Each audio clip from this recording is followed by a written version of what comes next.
Hi guys, mini vlog na sa ta. So gahapon na nga tumi sa Talamban San Isidro Parish Church kay ni atan mig bunyag sa baby sa mong friend.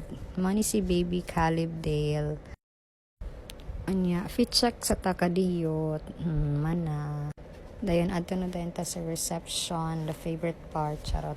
So mo ni among gikaon dito lamian kaayo lang pagkaon napadyoy sa niya, and then after na ato na sad mi sa St. Therese nga simbahan sa may lahog kay dito ni simba among baby kay wa man naman siya kuyuga dito sa Talamban nya na human na magsimba niya ato mi sa SM nag-snack sa SNR ayun galaroy-laroy na dayon pagkahuman.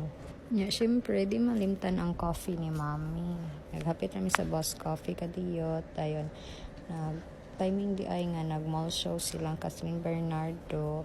Pag humana mo tan-aw ni Catherine man na lakar dayon mi kaya nag-play diri akong baby sa ubos sa SM.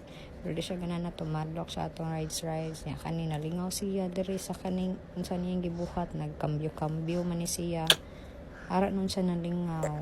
So mapsagdan dayon, uli na dayon mi. Sila Mika kay nagtaxi siya with her grandma. Then kami nagmotor mi. Maura to, bye!